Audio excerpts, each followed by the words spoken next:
The Incarnates Wake wing is the first wing in Amirdrassil the Dream Hopes raid. It is home to Gnarlroot, Igira the Cruel, and Smolderon. Very quickly going to describe how this guide is set up. The video is split into chapters for each boss. You can find them down below. The first chapter will describe the boss fight mechanics and each of the important abilities. The second chapter will be role-specific duties. LFR and normal are practically identical, but I will make a note on differing areas. Gnarlroot. This entry boss is fairly simple and consists of one phase and an intermission period. Gnarlroot is all about ad management, and the raid will be dealing with ads throughout the entire fight. Keep the boss positioned in the center of the arena. At 100 energy, the boss becomes immune to damage until the raid burns away all of the giant roots. Save Bloodlust and Heroism for the end of the intermission as the boss takes an increase in damage. Phase 1. There are two main mechanics in Phase 1. Flaming Pestilence, which will send out swirlies from the boss's location. Once cast, he will summon Tainted Lashers, which need to be picked up by the tanks. Lashers are the top priority and need to be burned down as they apply a stacking bleed debuff. Controlled Burn is a debuff marked on several players. This creates a large ring around them. Players need to relocate to the outside of the arena, as when this expires, it will drop a ground effect that will deal damage to anyone standing inside of it. Gnarlroot will also use Tortured Scream. This will deal damage to every player and apply a 10-second debuff. The boss also has a long frontal cleave attack that will target a random player. Dreadfire Barrage is the tank buster, swap after each cast. Phase 1 abilities.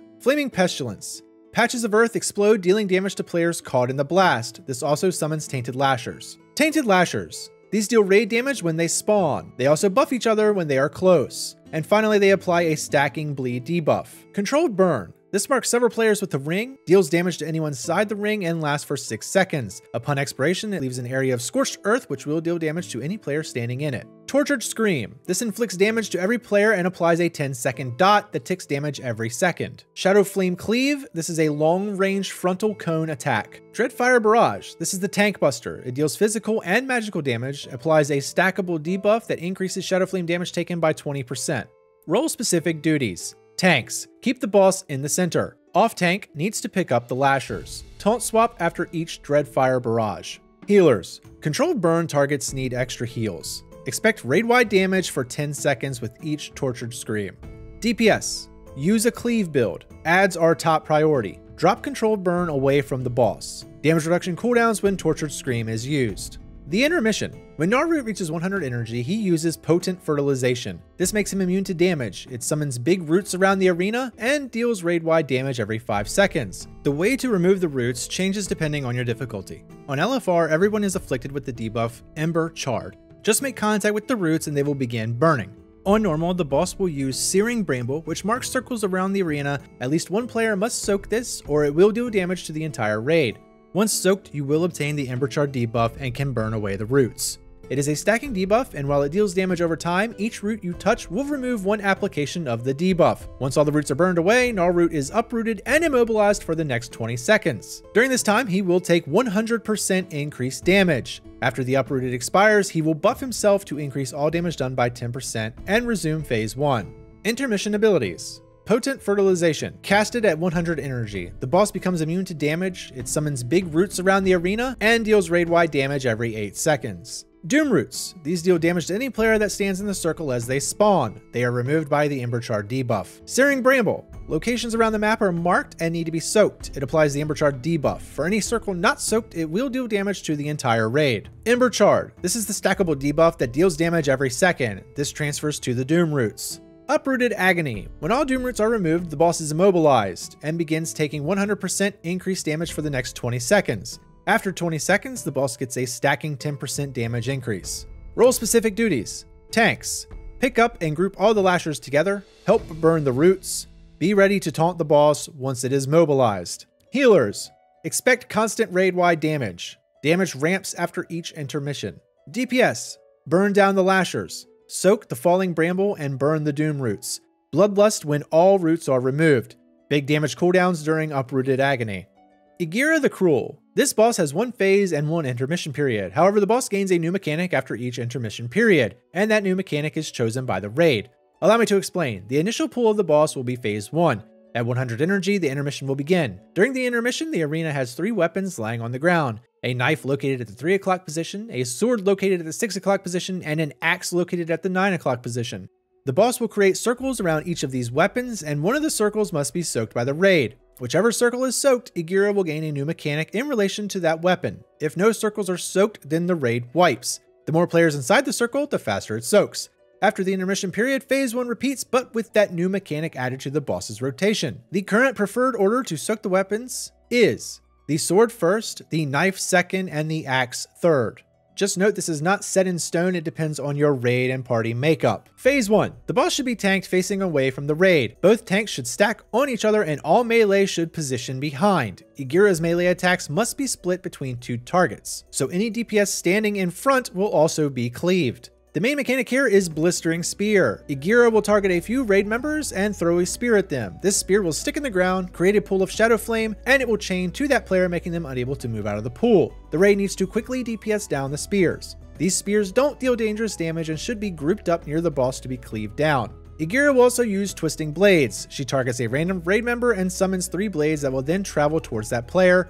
Watch the pathing and move out of the way. Phase 1 abilities. Blistering Spear. This targets a random member. Once hit, those players are chained to that spear and unable to escape the Shadow Flame pool. These must be destroyed. Twisting Blades. This targets a random member. The boss creates 3 blades that then travel in a line towards that targeted player. Vicious Swing. All melee attacks strike the next closest player. If there is no additional target, then it strikes the same target for double the damage. Drenched Blades. This is the Tank Buster. It is a stacking debuff that deals Shadow Flame damage every 2 seconds for 20 seconds. Phase 1 role-specific duties. Tanks. Face the boss away from the raid. Stack on top of each other. Taunt swap once the Drenching Blades debuff has dropped, which is around 7 stacks. Healers. Players targeted by spears need extra healing.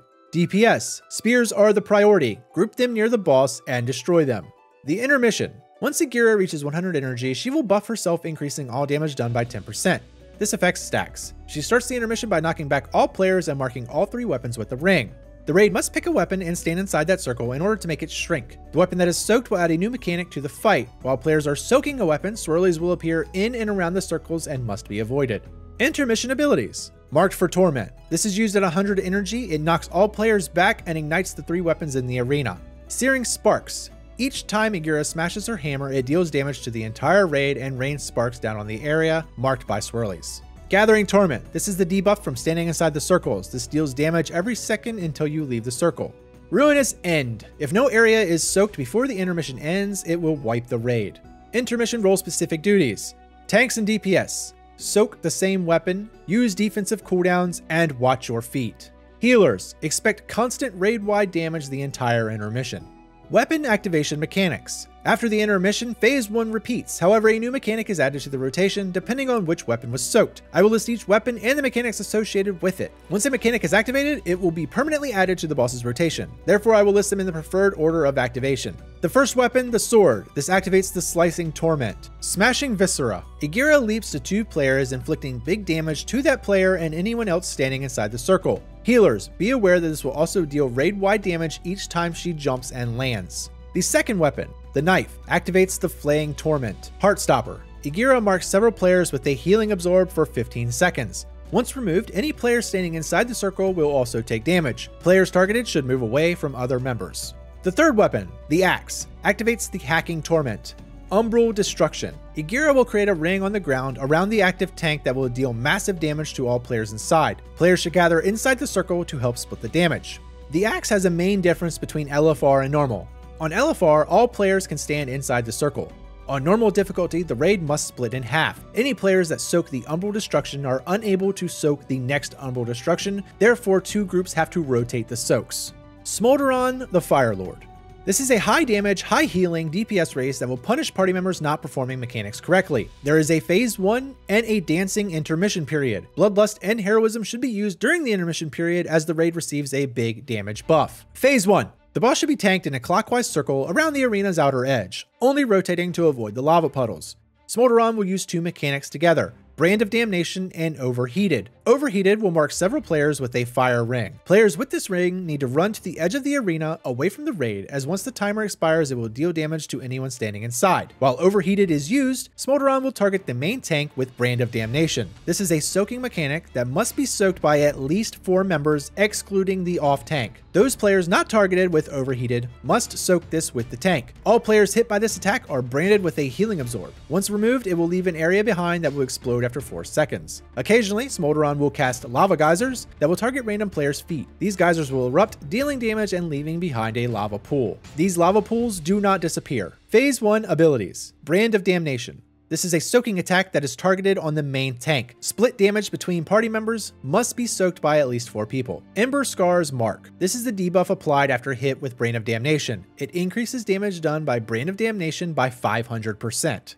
Cauterizing Wound. This is a debuff applied after soaking. It applies a healing absorb that once cleared will leave behind a ground explosion. Overheated. Marks multiple players with the ring. Deals damage every 2 seconds and explodes after 10 seconds to anyone inside the ring. Lava Geysers. Marks multiple players and causes lava geysers. It deals damage and knocks back anyone hit, leaves behind a lava puddle. Blistering Heat. This deals damage to the raid every 3 seconds. It persists the entire fight. Phase 1 role-specific duties. Tanks. Tank the boss around the edge of the arena, moving to avoid lava puddles. Main tank. Use a damage reduction cooldown during Brand of Damnation. Off tank. You should avoid the first soak and then taunt to absorb the second Brand of Damnation. Healers. Expect constant raid damage during the entire phase. Players hit by Brand of Damnation will have a healing absorb applied. DPS. If overheated, stay away from others. If not overheated, help soak Brand of Damnation. Use defensive cooldowns when soaking.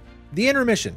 At 100 energy, Smolderon will run to the center of the arena and slam his sword into the ground. This will knock back all players, and any player that has the Ember Scar's Mark will release living flames. These flames should be collected. They deal minor damage, but they add a stacking buff that increases all damage by 20% and healing by 10% for the next 20 seconds. You cannot extend the duration, so collect them all quickly. Any flames that reach Smolderon will buff him, increasing the damage he does. He will begin using World in Flames, where he will consume some of the rings around the arena in flames. This is the dancing mechanic. Use movement utilities to navigate out of the danger zones. Getting hit will add a stacking debuff that increases damage taken. Each time Smolderon reaches 100 energy, he will buff himself, increasing the damage he does by 10%. After heating up 6 times, he will enrage and wipe the raid. Intermission abilities. World in Flames. Smolderon ignites part of the arena in flames, dealing damage to any player caught inside and applying a stacking damage increase debuff. Heating up. Activated at 100 energy. This adds a stacking damage increase buff of 10% to the boss. Encroaching Destruction. At 6 stacks of heating up, World of Flame wipes the raid. Blazing Soul.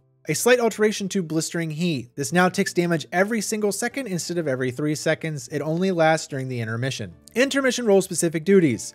Tanks. Collect your orbs. Deal damage. Healers. Collect your orbs and expect heavy raid-wide damage the entire intermission. DPS. Collect your orbs. Activate Bloodlust or Heroism. Use big damage cooldowns. Watch your feet. So that's the first wing of Amirdrassil, the Dreams Hope raid. Show some support by pressing that like button. Subscribe if you enjoy WoW content. I have guides, tips and tricks, podcasts, and more. Channel memberships are $1 a month. They give you access to extra content and are a great way to show some extra support. Links are all down below. I'll see you in the next one.